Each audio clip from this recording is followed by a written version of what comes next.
All right, guys, and welcome to another quick video here. Gonna do a quick conversation and review of Asmon quitting Diablo 4. This is actually Rhyker's reaction to it. Uh, I thought it was a good video, so I'm gonna do some commentary on top of his commentary. Um, but anyway, let's jump right in and see what his reasoning is, and I'll share with you my thoughts. Hey folks, this is Rhykker, and today we're going to react to Asmongold's video, The Real Reason I Quit Diablo 4. I don't normally do react content, but Asmongold's an important figure in the gaming scene, and I feel that he's probably going to parallel a number of thoughts and sentiments shared by a number of you folks. I'm given to understand a number of people are quitting the game, so we'll see here. Do you folks agree with Zach here? Are you quitting for the same reasons he is? Do you feel you're being led down a path where you're going to end up quitting because of what he's saying? We'll watch and react to this together. My first response, though, is I'm sad that Zach is quitting Diablo 4, and I'm sad to see people quitting in general. But let's go ahead and have a listen. Yeah, so before we jump in, yeah, I have to agree with that same statement there. It's disappointing that we're coming up on 2 months in and people are so disappointed with the game that they're actually quitting already. Um, I know a lot of it was because of the patch in season one and how that was being implemented. There's various reasons that people, I guess, are quitting the game after only 2 months. But yeah, we'll get into more of that toward the end of the video. But let's go ahead and have a listen. Basically, a lot of people, I guess I could like type it out. The reason why I stopped playing the game is because I don't think the mechanics for the game are that great. Like, it's not about like them being hard or not. So like, there's two. We're talking mechanics. I think he's going to be referring to the gameplay mechanics, which I find interesting because I feel like the gameplay, the combat of Diablo 4 is really tight. But let's see what he says. Spectrums, right? And I guess like, so I'll try to explain it, and if I can't, then it is what it is. This is how I see games. Okay, I guess I'll just put it right here on like two spectrums, right? Is you've got hard, It's gonna be casual and versus then hard. easy. Okay. And then you have unfun. Okay. And then fun. So these are two different lines. So figuring out how to add difficulty to a game that is in a fun way, that's a challenge. It's easy to make a game difficult. It's difficult to make a difficult game fun. So if something is really hard, that doesn't make it fun. And if something is really easy, that also doesn't make it fun. True. There are things. Now, I would say that's kind of subjective as to what you consider fun. Some people consider difficult things fun. Growing up, I never enjoyed calculus and trigonometry. There were friends of mine who, dare I say, probably considered that to be fun. It never grew on me. I always thought it was hard. And I get it, but yeah, I think unfun and fun is obviously a variable determined by the individual. Um, it's more of an opinion. But yeah, there's certainly certain things that aren't fun right now about the state of the game. So let's go ahead.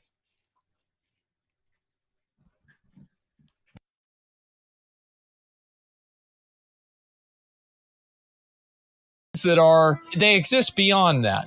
So like, for example, it's not very fun. Well,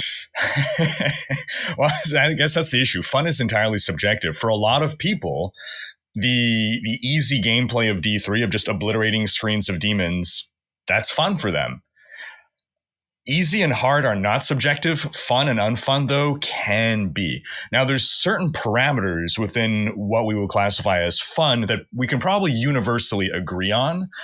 But when people are seeking different experiences in their games, what's fun or not fun for them tends to be very personal. Something like I Want to Be the Boshi is a very hard game, but it's not very fun. Yeah, so see, Rhykker clears that up right away. Yeah, it's totally subjective as to what you consider fun and unfun, and everybody's opinion is different. Um, but yeah, I mean, some people don't like dying 100 times in a hard game. Um, I can get that frustration, but at the same time, I'm not really into a game that just lets me win, right? Like that's part of why you play is that you want a little bit of the challenge. And and I think everyone has a different variable of challenge. You know, some people have an awful lot of time on their hands and they want to really study a game and create spreadsheets and work really hard to master a game. Um, and then there's some of us that are obviously more casual that have other things going on in their life. Um, we're not trying to master the game, but at the same time we don't want it to be so hard that it's not fun. So um it's a fair statement, but yeah, as far as it being easy and one shotting everything, if you guys listen to my patch notes video, it's just I don't think that's how they ever intended this game to be. And if that's how Diablo 3 is today, then yeah, I guess there is a game for those kind of people. But yeah, that's not the game I want to play. I don't want to play something that I don't find challenging. Um, but yeah, so let's go ahead. Either. There's a game like Final Fantasy 16. It's very easy, but it's also very fun. Something like Sekiro, it's very. I hope he can elaborate. So I don't know Final Fantasy 16 very well. So if either he will or someone can elaborate on, with it being easy, what makes it fun, that would be good data. Hard, but it's also very fun. So a lot of games are like they're challenging, but they're fulfilling whenever you overcome the challenge. That's a good way of defining that. When the challenge, it feels good to overcome the challenge. Yeah. And I think that the reason why a game is fulfilling whenever you overcome a challenge, there's a couple of reasons, but for me personally, the biggest type of fulfillment that I get in a game is whenever I'm able to express my skill in the game in a way that I feel allows me to master the content. And what I mean by that is that like there's not like a gear check. There's not like you know how like Moog, for example. I hate gear checks. Like unless you have like the physic, right? He just kills you, right, with the transition. Well, I don't like difficulty like that. I think that. Yeah, so I'm kind of a old school gamer. So when I hear the word gear check, for me, that just kind of takes me back to my days of playing WoW, and when you used to be gear checked by your guild in order to be even included in the game, much less in a guild. Many times your gear was checked like physically by your actual members that you would apply to play with. They'd be like, "Oh, let me check out your gear and see if you're geared enough to come with us on this raid." Um, I don't know. I feel like games have been doing that for a long time. There is a certain amount of skill that's required for sure, but you got to remember that there's a lot of people playing this game, and while skill is great, and when you see it on a competitive level, people with great amount of skill, it's fun to watch. But that being said, not all of us were blessed with that kind of skill. Not all of us were blessed with, I don't know, the best computer, with the best mouse, with the best keyboard. Um, I don't know. I mean, there's a lot of variables that go into your gear check. So yeah, it's not only a gear check for your character, but maybe it's a system check for what it is you're playing on. But yeah, I don't know. I mean, gear check's kind of standard at some point when you get to some level of content in the game, whether the game checks you, whether your friends check you. um, I don't know, it's all kind of part of it, Stuff but is yeah, let's keep going. garbage. So what I really enjoy is whenever I can outplay the game to an extent that I feel like being a good player has made me able to achieve something that I was not naturally able to achieve, right? Right. So whenever I play Diablo 4, I feel like a lot of things are kind of out of my control. And what do I mean by that is that For example, like getting off-screened by attacks. I don't think this should happen. Like, it doesn't matter how much damage the attack does. If it does 1 damage or 1 trillion damage, it doesn't really matter to me. It's funny because I feel that a lot of Diablo 4's mechanics are well telegraphed, but there certainly are some that are, I'm going to call them BS deaths, things hitting you from off screen. I wonder and speculate, is it possible that there was some point in development in which the camera was more zoomed out and these things killing you off screen were not off screen at the time, and now we're more zoomed in and now they are off screen? I still think it's bad design. And like, that's part of the, again, that is the unfun and hard category, right? Now, you want to hear about something that's easy and unfun. Farming renown. Okay, so fair. True. Like, I want to kind of explain like where I'm coming from. The thing is, though, so easy, yes. Unfun for most people, yes. I guess it's fair to say that. Gosh, it's hard because the specific elements within what you're doing to get the renown can be fun for. Yeah. So exactly what Rhyker's saying here is yeah, if all you're looking at is the fact that you're grinding renown, then I suppose that will never be fun. For me, that's kind of always in the back of my mind when I'm playing the game. I'm there to level the character. While I'm leveling the character, yeah, I'm paying attention to what I'm doing, so that it has an impact on the entire game. And if their expectation is that, I need to grind some renown in each of the areas, to get back to where I was, that's okay, because I'm going to play the game anyway. It doesn't necessarily make me play the game differently. I'm still going to do dungeons. I'm still going to do the strongholds. I'm still going to do the occasional side quest. Um, I don't feel like I'm being forced to do those things. Those are things that I would do to level the character. I've skipped a lot of side quests, so for me, that content is still fun. Um, and if it happens to earn me some renown along the way, great. I still think part of the problem is that we're really talking about the people that are speed rolling the game. If you're speed rolling the game, of course you don't want to repeat anything that you've done before. You just want to get to level 100 as fast as you can and tell all your friends. Which, I mean, that's the thing, right? Like, there's people that play games to do that, and that's fine. I get that. That's not why I play. Um, and that's the thing I'll talk about again at the end of the video, about the mass audience that this is actually drawing in. But anyway, we'll keep going. For some people, can be fun for many people, but I think it's when you categorize it under the umbrella of needing to do these things in order to maximize your efficiency at the game, that's what makes it unfun for a large number of people. With this kind of stuff, sheer amount of CC, yeah. So whenever I do a dungeon and then I get hit by make a fair and unfair to make a trifecta of design, yeah, sure. Fair and unfair matter. Whenever I get hit by an attack that I can't outplay, like there's no, like, how do you outplay something that just is targeted directly onto your character and then instantly kills you? You outplay it by, depending on your class and your build, if you have something that rends you immune, basically. That's the only outplay that you have, right? So on a Necromancer, you pop your Blood Mist when you know that's coming in. That's only if that thing is telegraphed, right? If it's not telegraphed, you have no agency. But Necromancer has the Blood Mist to pop into to make himself immune. Not every class has equal access to these tools is part of the problem. Well, the way that you outplay that is you get better gear, right? That's how you do it. But I just feel like that's not a very fun way to play the game, right?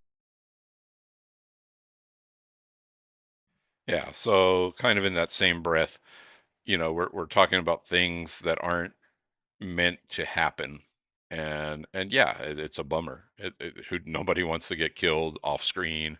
Nobody wants to get CC'd and then just insta killed. Yeah, I think the devs have pretty much admitted that that's not what they intended. But let's go the other way with that. How many of you are using exploits that aren't supposed to happen as well? How many of you are finding the errors in the builds or the advantages? And I don't consider that necessarily a bad thing either, by the way. It helps them adjust the game, which is what everyone cried about with the patches. They adjusted it because there were some exploits that were making the game way too easy. But no one complained about the fact that they were using those exploits, and people, I guess, said the game was fun. I don't know. Um, I mean, my thing is this: if there's something that's not working and it's hard and you die a lot, yeah, it's not fun and people are going to complain about it.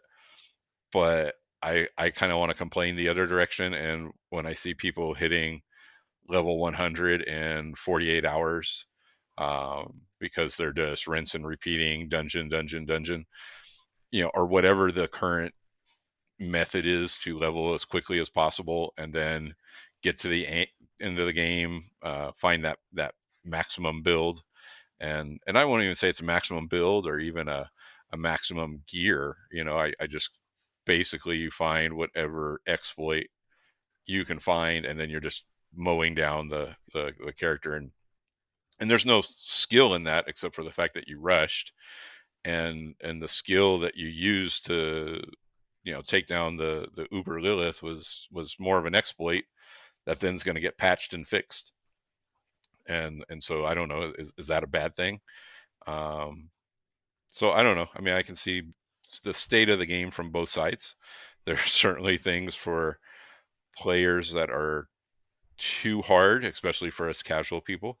That's frustrating. That can make it seem unfun, I suppose. But for me right now, I'm taking my time. I'm taking my time. I'm enjoying the game. I know those things are out there. I'm trying, I guess, to avoid that situation. And while they're still looking at making the changes and easing back the level for some of the harder content, um, I'm still playing the game and I'm still doing other things. Um, but yeah, let me just say, yeah, it shouldn't be that way, and yeah, it's a bummer.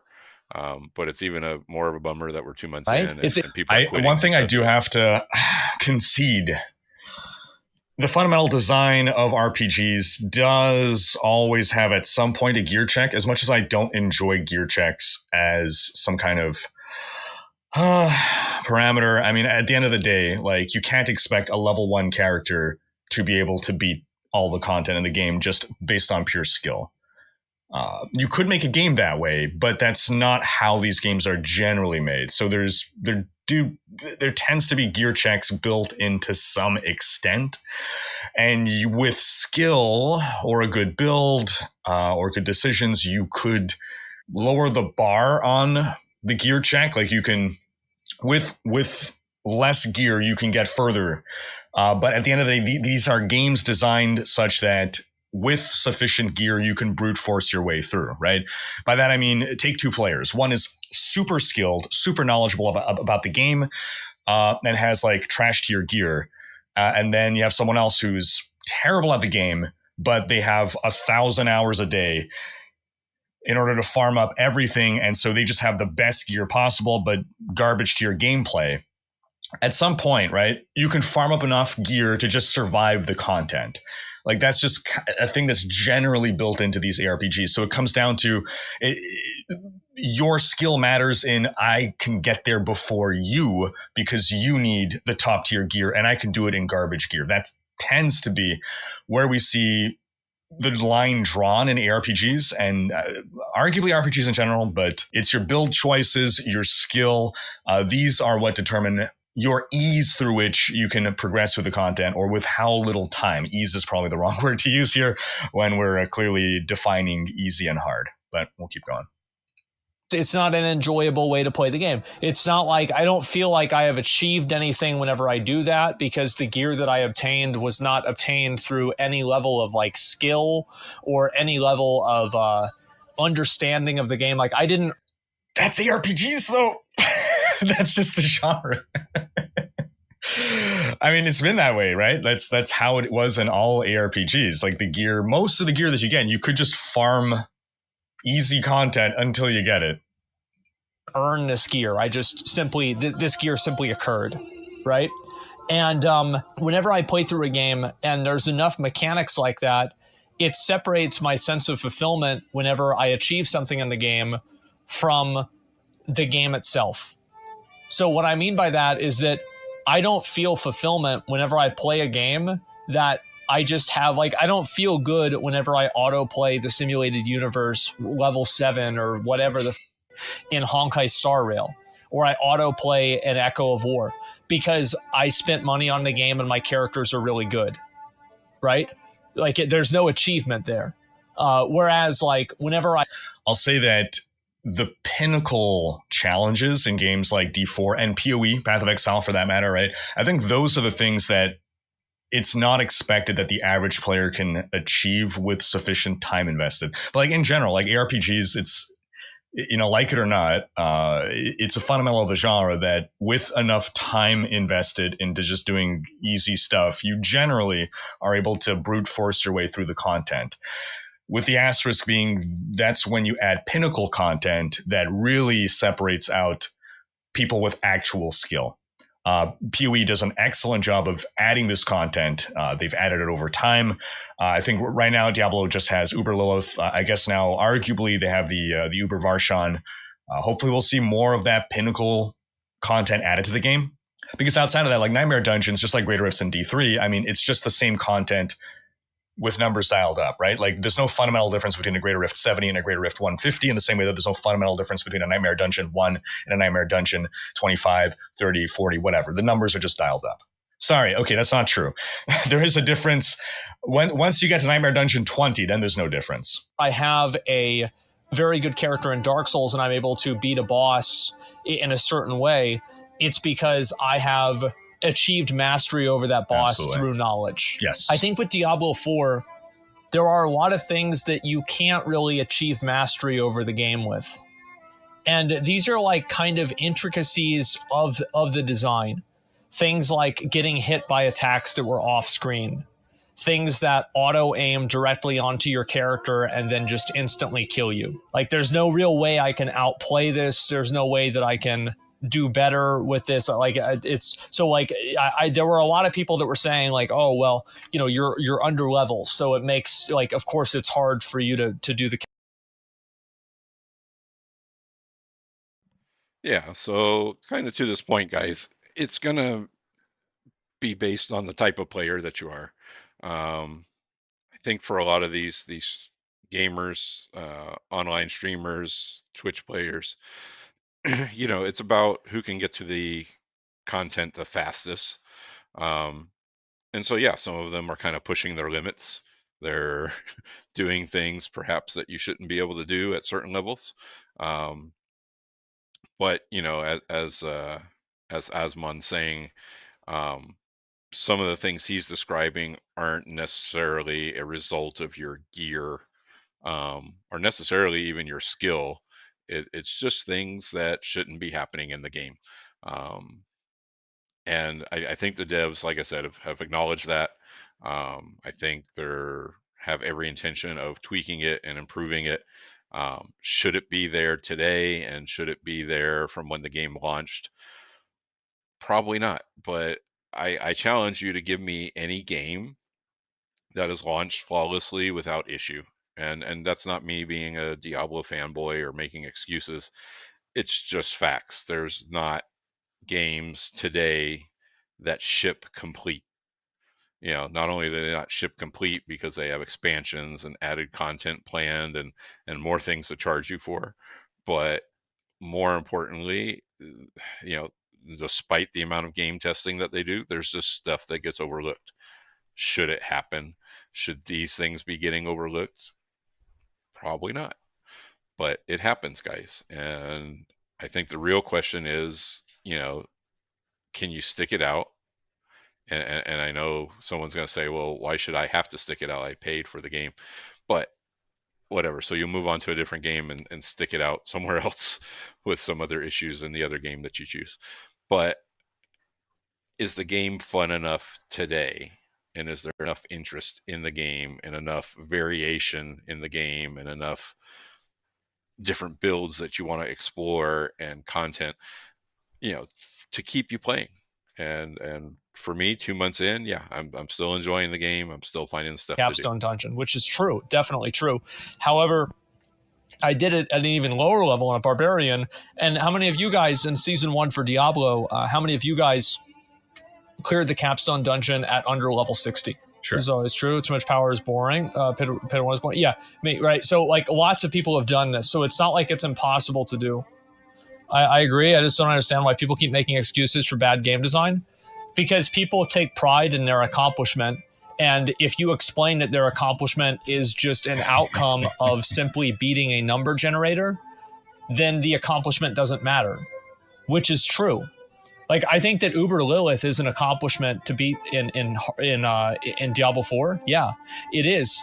But the way that like 99% of people beat Uber Lilith isn't challenging, and it's not skillful. They play a broken build. Okay, They one phase her in a second. Right. They don't do any mechanics. Okay, well, that's funny. That's what I was just talking about earlier. But that's the thing, like nobody's complaining about that. Everyone seems to be okay with these guys that are, mowing down the end game content with little to no skill. Maybe they followed a build guide that gave them the exploit, or maybe they found the exploit themselves. Maybe that's part of the satisfaction. And hey, it's different for everyone. That's all I can say. I don't want to say that even those people are wrong. They're helping find the weaknesses in the game and having them improve it so that it's harder. Um, I don't know. Maybe that's not enjoyable for everybody. And they just kill the boss, right? So, and I think that to an extent, that is something that you've learned this and you've put it together. And so like in fairness, that's not the design intent of the devs. They try to nerf those builds, but yeah, point taken. Earned that achievement. So I can understand why people think it's okay. But the difference is that even if you're not able to do that, you can still outskill the boss. Yeah. Like an insanely good player can beat Uber Lilith without a lot of gear. That's what I love to see. But a really, really bad player can still beat Uber Lilith if they have ridiculous gear or a ridiculous build. And I would say that is, in general, kind of good design. I agree. And that's the kind of design that I want to see in games. I agree. The design that I don't like seeing in games is whenever there are things that the player can't realistically avoid. Yeah. And there are just like hard checks that happen. And I think it's funny because I mean, I guess it comes down to personal lived experiences. I feel in general, D4 does a good job telegraphing a lot of stuff. But yeah, there definitely are BS death mechanisms. I think that's feedback that can be put forth to the devs to alleviate. I think they already said from the campfire chat that they are looking at avoiding, or they're looking at removing some of those, right? They said that in the campfire chat last week. So the number of like, after death explosions and all that kind of stuff. I think that with Diablo, it feels a lot worse because in Diablo, like the game is incomplete. So whenever I get killed by something that's frost damage, like I did in this clip, the first thing that I think of is that I'm having my time wasted by Blizzard because they can't be bothered to balance resistances. Resistances are broken in the game, and that's why, like, how many of you guys in Diablo, like... So what he says is true. Resistances are broken right now. I don't think it's a matter of they can't be bothered. I think they probably did not realize that they were broken until it was brought to light by the community. And now it's that they just realistically can't fix it for season 1. It's not that they can't be bothered to, it's just with their pipeline. Season 1 was already done. I don't even know if they can get it in for season 2, just because of the amount of systems that are going to be touched by an overhaul to the resistance system. So yeah, I don't think it's out of lack of care or malice. I do feel it's an issue that shouldn't have launched with the game, but there's definitely things that need to be fixed. Yeah, so 100% true, guys. I mean, I think I've pretty much already reiterated most of this, but yeah, no game ships perfectly. clearly there's issues within the game. There's stuff that shouldn't have been missed. The things that most people like to point out is this isn't their first Diablo, so they should know what issues they're going to come across, and things that should have been carried over from other series, whether from previous Diablo game versions or previous other games, obviously from WoW and the vast library that they have to choose from. You'll be going along doing just fine, having no problem with anything, and then you'll get killed by some sort of magic attack in the game. Like whether this is added shadow damage in nightmare dungeons, whether this is lightning damage, whether it's frost damage, etc. Right? And why does this happen? It doesn't happen because the game is designed that way. It happens because quick note on the resistance system. I actually prefer the way other ARPGs do resistances over D4 and D3's way.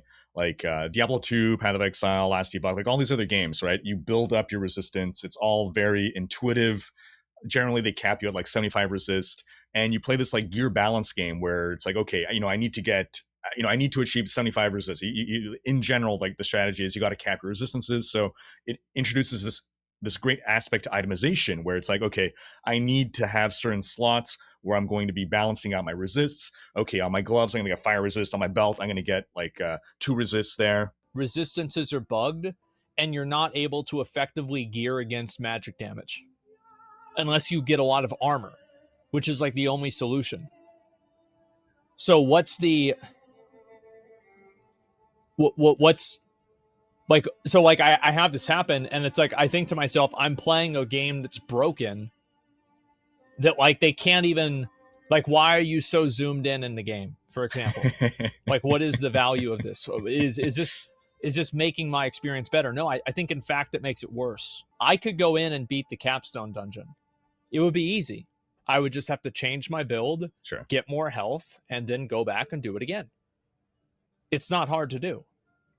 Like and again, like if I went and I did that, am I really beating the game?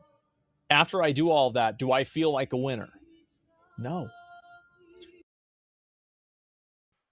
Well, so he's kind of talking about the challenge of the game, and that's why I say it's different for everyone, and the level of which you choose to take on is totally subjective. You can try whatever content that you want. If you're way under leveled and you're getting one shot, it's kind of a clear indicator that it's not your skill, it's your level, it's your gear, and sure, it may even be your build. But if you want to do a capstone dungeon at level 28 and talk about how hard it is and how disappointed you are because you can't get through it, um, or if you want to talk about the guys that wait till level 60 and are blasting through it and they don't have any skill because they're over leveled and they have the right gear and the right build, I don't know. That's why I think the game appeals to everyone. Everyone has their different version. I think I'm somewhere in the middle. I don't want it to be super hard, because I don't have a lot of time to invest in the game. So every time I get in, I want it to be as fun as possible. So I try to make a very conscious decision about what point do I want to take on certain content, because I expect it to be hard and I expect it to be challenging, but I don't want it to be frustrating. So I don't know. I mean, would you still be playing if you had the right level and it was an enjoyable experience? Probably so. No. Wait, why? Do you not feel that an important part and rewarding part of playing ARPGs is coming up with a good build? Because there's skill, right? There's your just I differentiate skill being mechanics, you clicking buttons at the right time, noticing what to react to, reacting with the your reaction speed is on point, your aim is on point. That's skill in my definition. And then knowledge is a different thing. and strategy is its own thing as well. But an important part of RPGs is supposed to be the build that you come up with, right? Like how well you do in an RPG should come down to skill being one section, but you can't just have skill. You also need to have a good build. So being rewarded for coming up with the right build combination should feel rewarding.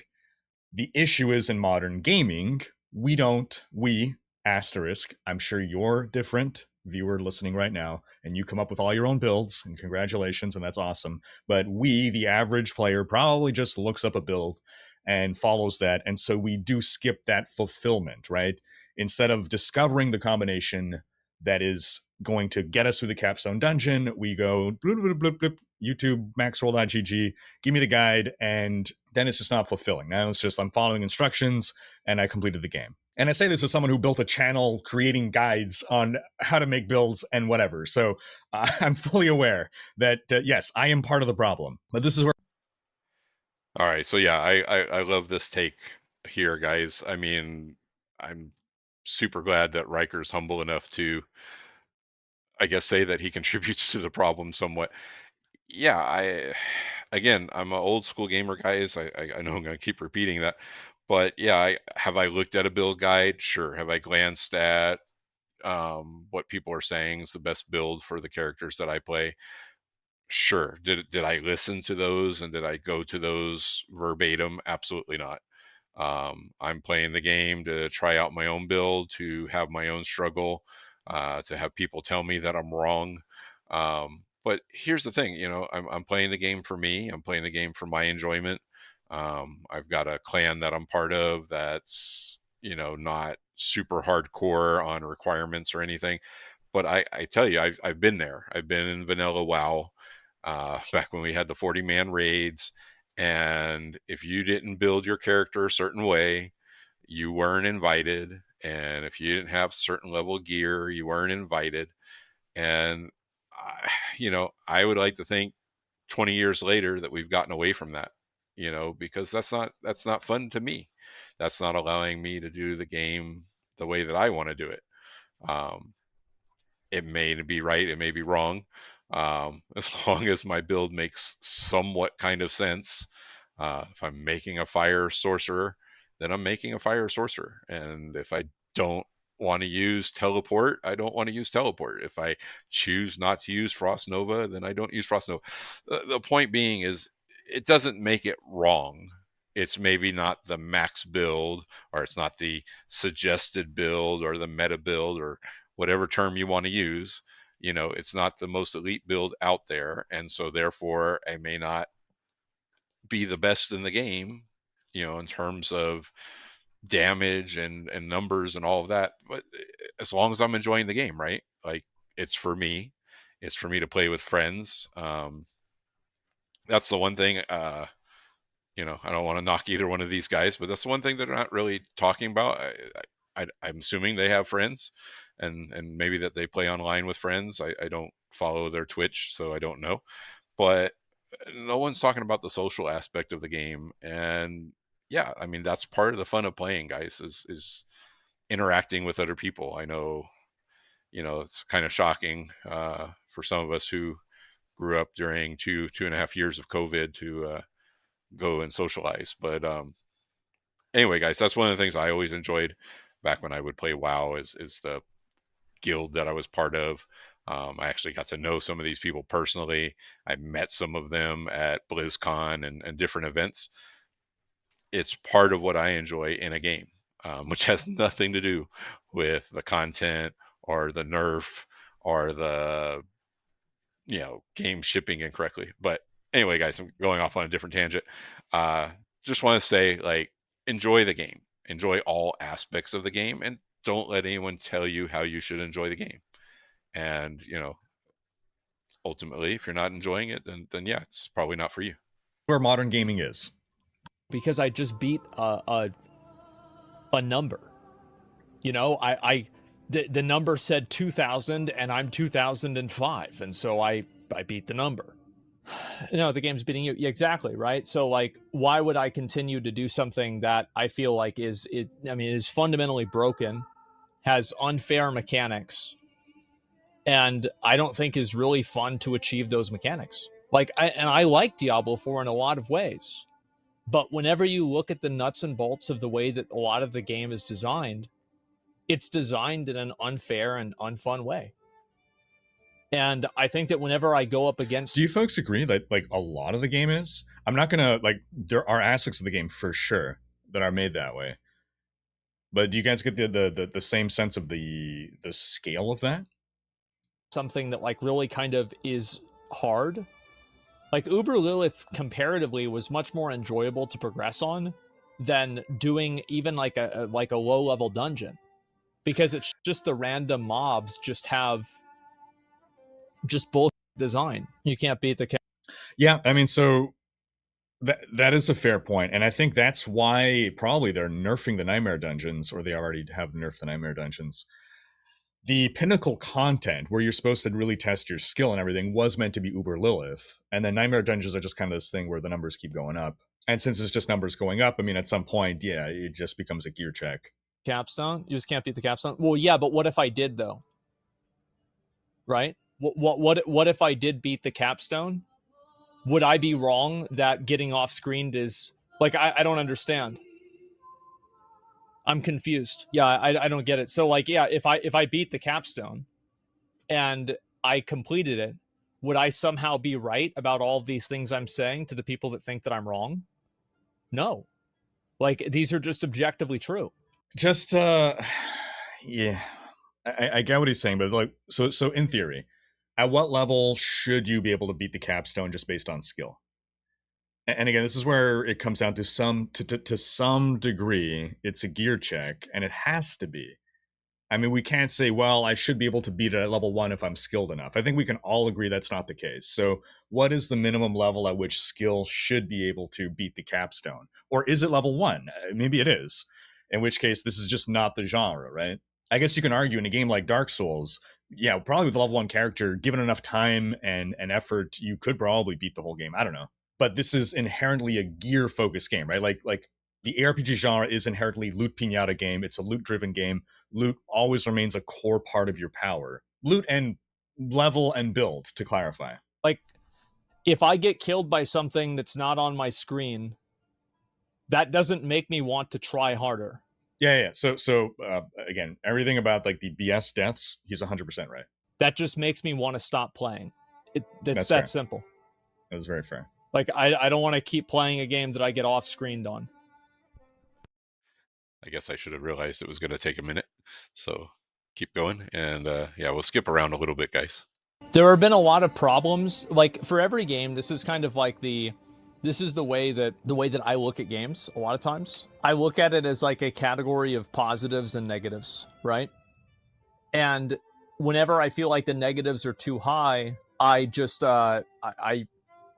I give up, right? Because I don't want to play anymore, right? It's not fun anymore. And so it feels like artificial difficulty. Yeah, it does. Like I don't feel like basically it was a situation where I was getting killed by something that I didn't think that I should be getting killed by. And then I knew that if I got better gear and I beat it, I would keep playing the game. But to what end? That's a fair point. So again, when I was struggle busting my way through the capstone, I basically refused to go and farm up more levels and more gear. I was very stubborn about it.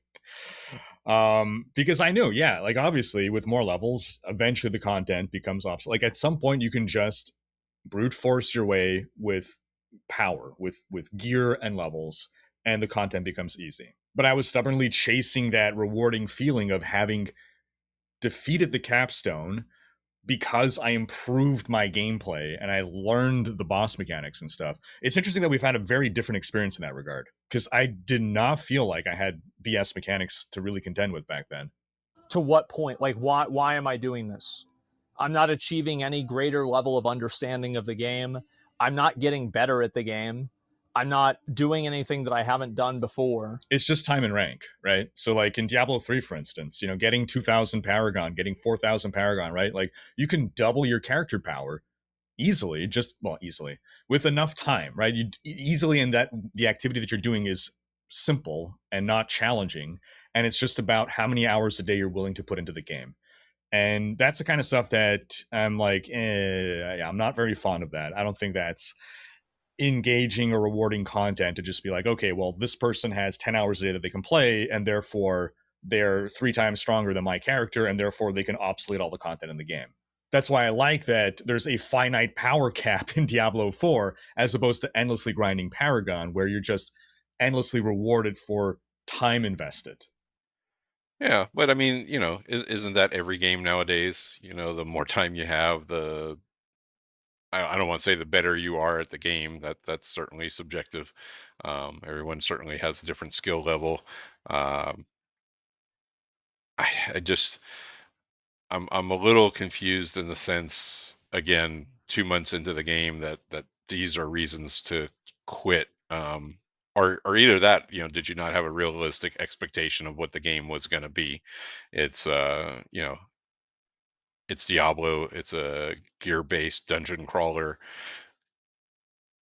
It didn't change a whole lot over the years. It's still pretty much the same thing. So I'm not really sure where the shock is. But yeah, I get the whole frustration about being one shot time and time again. Um, but if you're being one shot because you're under geared and really pushing the content, I don't know that that's a bad thing. I think that is there by design, but for the stuff that's beyond your control and the stuff they're fixing, yeah, it's frustrating, sure, but I don't know. For me, I guess it's not a reason enough to quit. And I guess if there's enough other content out there that's serving your purpose and allowing you to create content for your job, then I guess there's other things you can move on to. But I feel like, I don't know. I mean, this definitely isn't my job, so um, I'm playing because it's fun, and I'm doing these videos to give some other perspective.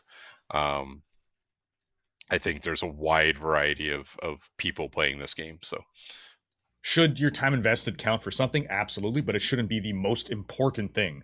Because I know I personally don't feel more accomplished when I achieve something in the game just because I've put a few more hours into it. Because I already leveled to 100 before. So I'm just redoing the exact same content that I was already doing again on a worse class. It's just not fun. You think your skill cap? I think that getting killed by something off screen should not be an outcome. Like, it should not be an outcome that can happen. This is fair. Like, you just should not be able to get off screened by something. Like, that's all there is to it. And you get off screened all the time. And it's like, so you're getting off screened by an ability that is negated by a stat that doesn't work. What the what is it? What the am I doing? Like, what am I doing with my life? Dealing with this you're attacking it off screen, you can't complain about attacking you back.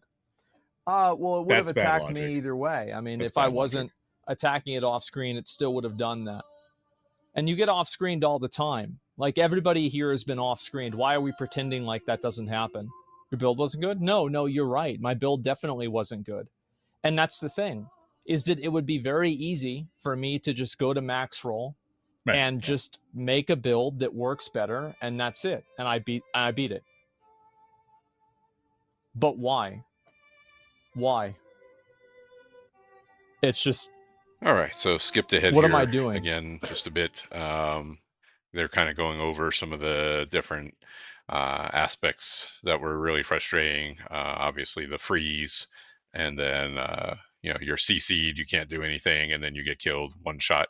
Definitely go back and watch the full video, guys, if you want to watch it separately on Asmon's channel or Rhyker's channel. I just wanted to get to like the main points of why Asmon's leaving or what his concerns are. That was their intent. Am I crazy for just being like, hey man, can we just improve some of the things that are like obviously broken? Like, I'm not asking, good guys, I'm not asking. I'm not asking to remake the whole game. I'm just asking like a few little things that I think don't work that well. Yeah, those are reasonable asks. Like, very reasonable stop asks. get rid of the things that just do damage to you with no counterplay. Just delete them. Get rid of them. Turn them into something else. Have them shoot. I guess so. Here's the question: if they were to do that, let's say 2 weeks, they address that point. They address the on death things. They address like the BS deaths. Does Asmongold come back to the game? Because those are all changes that I 100% could agree with. Frostball. Have them do something that the player can express their skill in and then avoid. I don't know. Am I crazy? Like, if the resistances are broken, then hot fix the magic damage down. I don't think that's as simple to do, but That way the game is playable. Yeah, so of course, fix the things that are broken and it'll be more enjoyable. Happening in 2 weeks, probably not. They've clearly said it's going to take time. It's it's just a result of things that they're already developing, in the process of developing, things they've moved on to, and now trying to go back and fix some things that impacts the game itself, whether you're on eternal content or seasonal content. So yeah, it's going to be a minute, and I don't know. I feel like that's okay. Some games take years to respond. Heck, there's a time when they would ship you a game, and again, I'm dating myself. There was a time they would ship you a game and there was no updates, because it was all offline play, and there was no such thing as a patch or an improvement. If it had problems, that's how you played the game. And again, I'm not suggesting that's the way it should be today. We have technology for a reason. We have patch updates. We have huge gaming companies that have made billions of dollars that should be there to address issues with games that they ship that we pay a lot of money for. I'm not refuting any of that. I'm just saying 2 months in, it's to be expected. Like, what the I'm losing my mind. maybe certain of the like Nightmare Dungeon effects or something that are dealing like elemental damage, maybe they can address on a case-by-case basis some of the things, and maybe that might actually resolve. Maybe that's what he means, in fact. Those things are meant to kill glass cannon builds. Why? Why is it a problem that somebody plays a glass cannon build? Because then there's no benefit to not making a glass cannon build, right? I mean,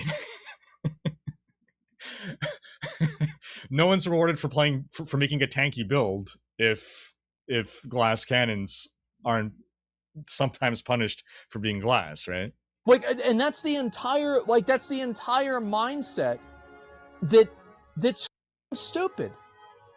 Because if you are a great player, you should be able to play a glass cannon build. Oh, okay. Yeah. As long as you can, to clarify, yes, as long as you can counterplay. So I love glass cannon builds, and my entire thing is, well, you take 0 damage if you're not hit, and that should be the play. Yeah, okay, I understand now what he means. Yeah, I'm not a glass cannon fan. I like survivability. I get it. You the risk versus the reward. You do the most damage, and again, it's all about numbers, numbers, numbers. I don't know, guys. I'd rather be alive, and again, just enjoy the uh, not so many frustrations, because I've reduced my survivability by taking glass cannon. But of course, that's a risk that you take. It's is what it is, guys. so I agree. On a glass cannon build, if you mess up, you should be punished with instant death, but not because the game decides screw you right now in particular. And be fine.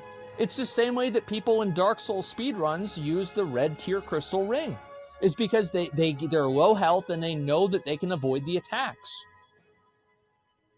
It's silly. Great players can play glass cannon builds, though? No, you can't if you're getting killed by something that's off screen. I don't understand. And also, if you're saying that they designed it to kill glass cannon builds, and one thing that we also see with regards to glass cannon builds in ARPGs, and like when they say great players can do it, the reason is again time invested sometimes, right? Obviously the skill, but oftentimes it's just an acceptance of there's going to be X percentage of BS deaths.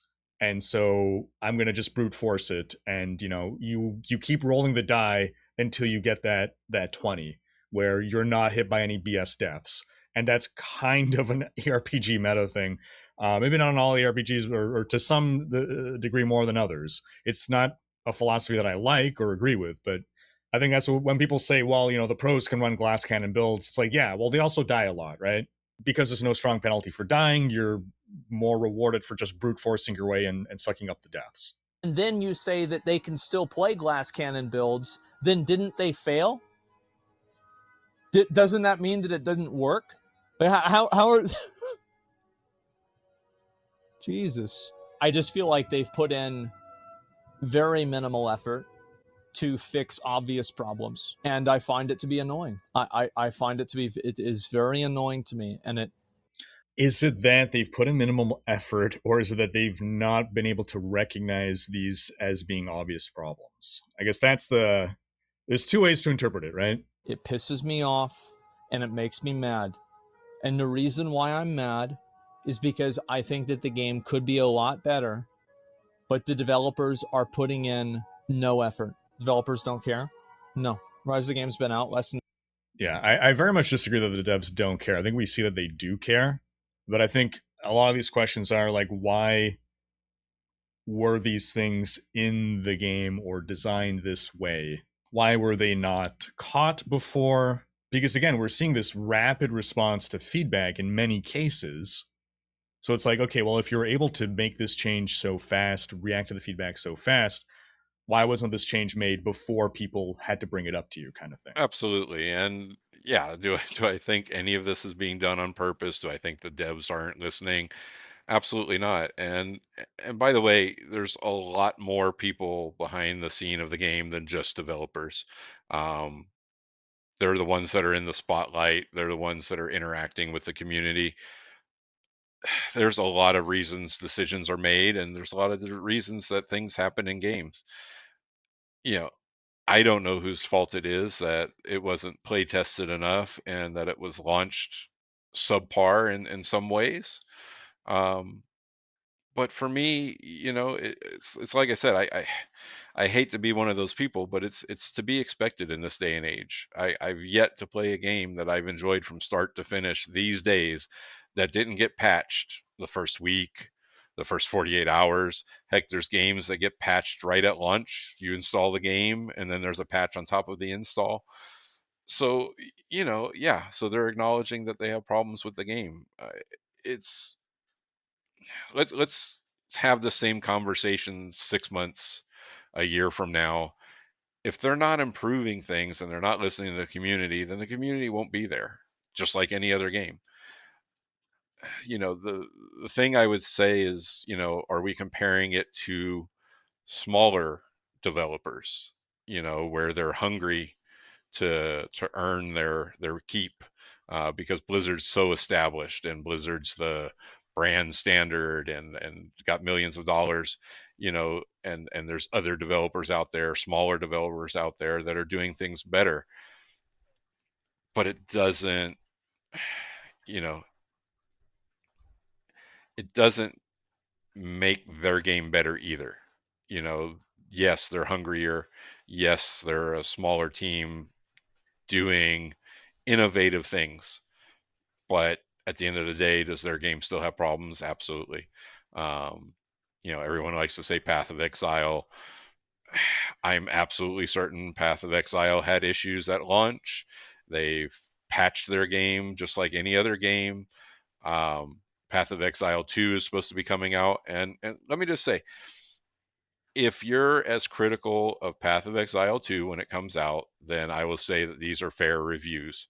But my guess, and I could be wrong, when Path of Exile 2 releases, you're going to have some of the same issues.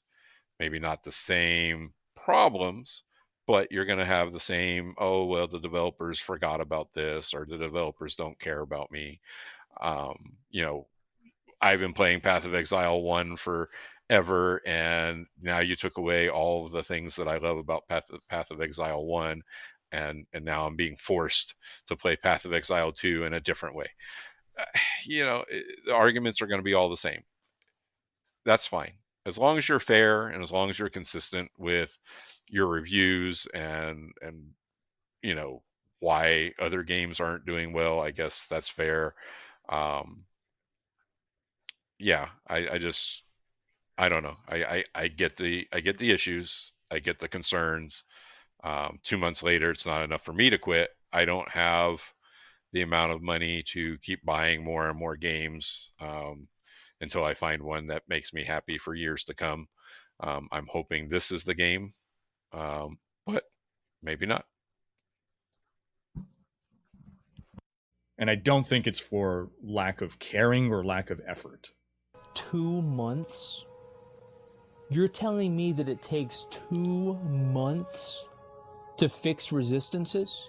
No, it doesn't. But it's with their pipeline. And again, you can disagree with the strategy that they set up, but season 2 is like already done, right? So if they were to implement a massive restructural change to the base game for next season, they would have to basically delay the season. So like, because their content pipeline, like season 1 was already done way before pretty much any feedback could be acted upon.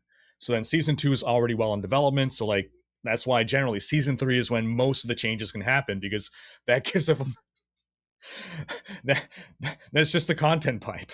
Because they've established a workflow that allows them to roll out these seasons continuously, that means that you have different teams already working on future seasons. It's not, we're all doing season 1, okay, it's done, now let's all start working on season 2. It's like you got future seasons in development, and if you're going to implement a big change, that's going to affect all the teams and all the seasons. And if you're about to push out something, it could, it just, again, this is a strategy that has its pros and its cons. And I think we're right now seeing the major cons to this strategy being, here's a major change that we want to happen, can't happen for multiple seasons. 2 months and a beta? And this is a multi-billion-dollar company that can't even figure out what's the word for it? They can't even figure out like a stopgap for this, like a bandage solution. 100%. Stopgap managed solution, that's reasonable to hope for. That's as well why the nerfs to Sorks like hurt so much with the latest patch, because it's like, okay, you're further nerfing their ability to get armor, and then you're buffing their ability to gain resist, but resists haven't been fixed yet, so it's not really helpful at the end of the day. It's almost like that patch was developed for when resists would be fixed. But yeah, having some temporary solution there, I personally don't think the fact that resists are broken is a problem with regards to enemy damage. I think it's more just sorcerers being a lot more challenging to build up defenses on, because everything is so focused on armor, and Sorks have basically no ability compared to other classes to build up armor. As True story. And yeah, I'm actually playing a sorcerer. Played a sorcerer on Eternal Realm, and just started my second seasonal character as a sorcerer. But you know what? Yeah, the resistances don't work, but I'm not having that much of a problem with the sorcerer build. When that gets implemented, as Asmon's mentioned in several other videos, yeah, I guess the sorcerer will be super overpowered because the resistances will kick in and things will work properly. It's not keeping me from playing the game, guys. Frustrating that things are broken, but not frustrating or surprising so much so that I can't play and enjoy the game.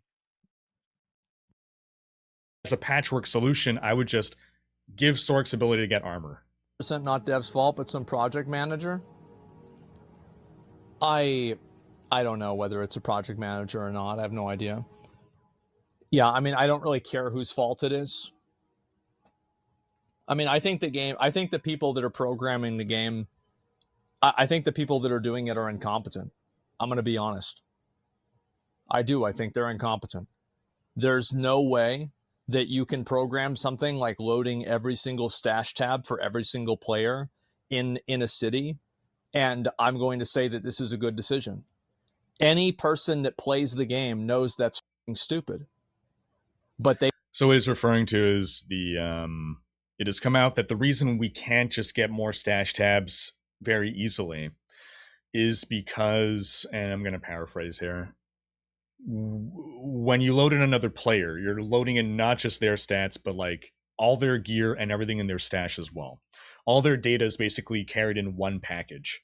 So the more stuff in the stash, the longer it takes to load in a character, therefore the more lag is caused. And I am 99% sure the reason this exists in Diablo 4 is because it's just old code carried over from Diablo 3, because we had this exact problem in Diablo 3. We had Well, I'll say let's hope that's not the case for carried over old code from Diablo 3. Yeah, I don't know. To say that they're incompetent, I think it's a little strong.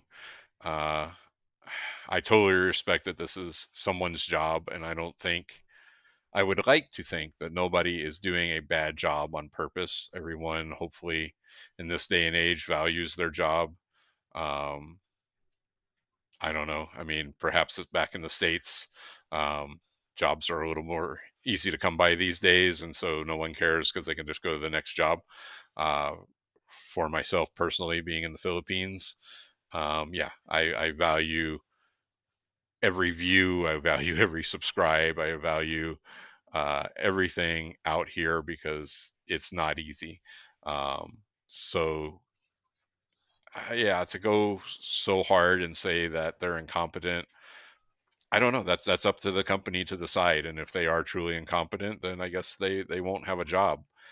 But if you're not there every day and you're not involved in the intimate behind the scenes, what's going on in their offices, you can say that they made poor decisions. You can say that they didn't test it enough, which I think is every game that's ever been released in the past 5 years, 10 years. They don't do enough testing. They force it to market. You can say a lot of those things, but to say that they don't care and they're incompetent, I don't know. It's maybe a little too harsh. one season PTR where they gave us a bunch more stash tabs. Everyone loved it. It worked great on PTR where there's few people.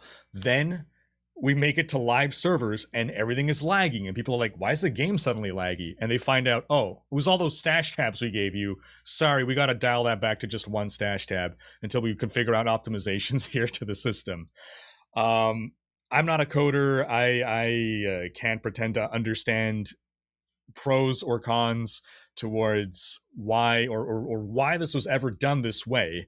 Something about database calls and the number of database calls and how expensive a database call is with regards to how taxing it is on a system. I don't know. But I can almost guarantee that the reason it's in D4 is because it's old code carried over from D3. They decided to do it. The project manager probably didn't tell them that they had to do it that way, but they chose to do it that way in a way that makes the game lag when there's 12 people in a zone. That's insane. And also, like, if I'm wrong about that, then I guess I'm wrong. But there's somebody who's fucking competent. I don't know who it is. Someone in the dev team should have the questions with the stash tab requirement. Exactly. How do you even greenlight that idea? Yeah, it's insane. How do you greenlight that idea? I think anyone who works in programming, what I've heard, anyone who works in like programming or coding, as you are developing solutions, sometimes you have to make something fast and it gets in and things just keep rolling. And something that was intended as a temporary and not quite the best solution ends up staying in the game all through to release, or the product or whatever. I'm sure we can have coders and programmers chime in here where it's like, put it in, we'll fix it after, and then just after never comes. And then it's just such a core part of the underlying thing that it's like, okay, we know it's not perfect, right? It's spaghetti code, but it's not harming anyone right now. And then when you add more systems to the game, you realize, oh crap, that spaghetti code is now a problem. But now it's so deep under layers of everything else that it becomes very challenging to change. Because, like, again, bro, I've been so pissed off about this for like days. Like, ever since they did, like, I'll be real. Like, this is a bit of a venting session for me, because ever since they did that campfire chat, I have lost nothing but faith for the game. I think everybody that's making excuses and saying how great it is, it's great that Blizzard is undoing the things that they obviously fucked up. But I'll add as well here, because I understand that this can be perceived a certain way. I think most of what any rebuttal I'm giving here is not excuses, or at least I hope it's not being painted as excuses, but explanations, just to give context to why something is a certain way, not a justification that it's it's good that it is this way, right? So, for instance, like just the most recent example, it being code carried over from D3. That's not saying there's no problem here because of that. I'm just saying this is how it happened. Not that I agree with it or I think it's good. I'm just explaining, right? If a train crashes and someone says, "Well, the track was tilted that way, of course it was going to crash," that's not saying, "Well, it's good that it crashed," or "It's good that the track was crooked." I'm just. His frustration is understandable. His frustration is understandable. The first 3 days, you said you were having fun, and I was. I was. I think that if you're a casual ARPG fan and you like playing them, you'll probably have fun playing Diablo 4. Absolutely. Yes. Both of these things can be true. Yeah, anyway. For them to be fixed, it's a joke. I can't believe it's even happening. You expected better from Blizzard. That's on you, bro. I did. I expected that if something was wrong in the game, they would fix it. Oh, God. All right, so this is actually not what I expected to be the reasons, but you can see he's obviously frustrated. And at the end of the day, I think that's probably something that a lot of people are feeling. It might not be for the same reasons exactly. I think to some degree, there's a whole fruit of the loom cornucopia, which it did exist. I don't Mandela me, that existed. There's a whole variety of things I think that have come together to bring people to a point of frustration.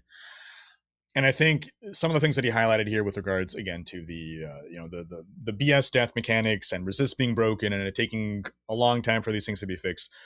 These are all like very obvious things to call out as being problematic, and I think different people have different thresholds through which they're bothered by these things.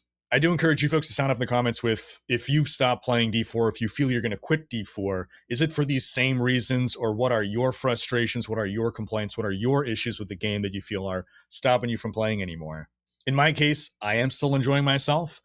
A lot of the things that Zach highlighted here, though, I do agree are problems that need to be fixed. I do agree are things that are not as fun as they could be. Is there some degree of hyperbole in some of the arguments?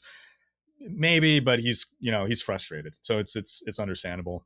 On my end, I feel that some of these systems that need to be changed. For instance, like the resists, like the vulnerable being way too strong. Some of these like bigger reworks that they have to do and rebalances and stuff. Some of it, my question comes down to not like why are they doing it. Like I do believe these are good things to be addressing, but more so why wasn't this caught earlier at some point and addressed before release? Because now that it's being addressed after release, it's causing frustration, it's causing upset. Like it would have been my hope that D4 releases and then all the seasons and the patches, they revolve around adding more content to the game, not having to rework some of the core game systems, because a lot of these are things that cannot reasonably be achieved within a short amount of time. All right, guys. So yeah, we're gonna close this one out here. I think all the points are valid. I think Rhykker mostly shares the same sentiment that I have. Sorry to see Asmon not playing. I think that's a bummer. Um, you know, I have a lot of respect for his channel. Obviously, he has plenty of followers and plenty of people that watch his content. And I don't know, some people would actually argue that he could make or break a game. Um, Hopefully not Blizzard, hopefully not Diablo, but um, when he comes out and speaks highly of things, I think people respond, and I think unfortunately, when he's not happy with things, people also respond. Um, I'm just gonna say, yeah, I'm mostly like Rhykker. Uh, sure, do we wish that the game would have shipped flawlessly without issues and things could be fixed quickly? Who doesn't want that in a game, any game that you buy? The last little thing that I will hit on is the target audience for Diablo 4. the point that I would like to make is really who's playing. And when you have hardcore players, when you have competitive gamers, when you have content creators, I mean, I think those people are always looking to show the best aspects of a game and also the most controversial aspects of a game. That's what allows them to be good creators. If all they do is talk about how great everything is, I'm going to guess most people won't watch, because, oh, this guy likes everything. But, at the same time, you have people, and again, not insulting anyone here. You have people in their teens and 20s, I guess, playing this game all the way up to 40s, 50s, I don't know, maybe even 60s. I think I have friends that might be that old. I don't know. But the point is back when I played the first Diablo, or back when I played WoW, the vanilla WoW, I'm not going to suggest that there weren't older people playing the game, but it wasn't nearly as concerning. Like, I wasn't worried about whether my parents were playing the game. Let me tell you that. They weren't even sure if they had an internet connection, much less be playing games online. So, uh, that's how much the demographic has grown. You're now covering such a wide base of people, from people that are school kids, college kids, to middle age, to older generations, to probably even people that are retired, um, all playing this game. And that's a wide net to cast. That's a lot of people to make happy. And so I don't know, am I surprised that there's people that aren't happy, that are quitting the game? Not really. But what I'm hoping is that people give the game a chance. I think, overall it is a solid game. I love the graphics. There's plenty of things that I really love about the game, that really most people aren't talking about. I'm enjoying the variety of content. I'm enjoying the story. I'm enjoying the campaign. But that's why I play these kind of games. I'm not blasting content. I'm not space barring every conversation just to get to the next thing. Um, I'm actually involved in the story. I'm actually involved, invested in the character, and so that's what makes it fun. Anyway, guys, bottom line, whether you're you know in the younger generation, the middle-aged generation, my generation, older generation, everybody has different needs. Everyone has different amount of time to be able to play a game.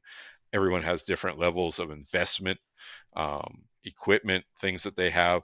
Um, I'm just going to say, go out there and have fun, guys. Enjoy the game. And if you're not enjoying the game, to Asmon's point, if it's not fun for you and it's a grind and doesn't make you happy, play something else, guys. Play something else. But I would hope to see everyone back on season 2 and checking in on the game every few months to see how the progression is, see if it gets to a point to where you're enjoying it.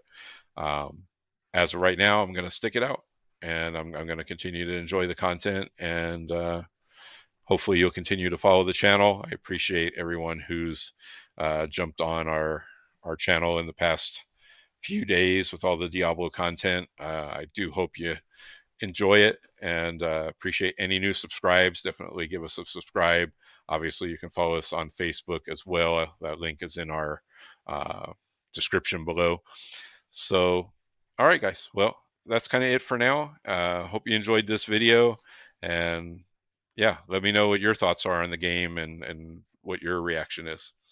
All right, guys. We'll catch you in the next one, and till next time. Mama Pig Productions.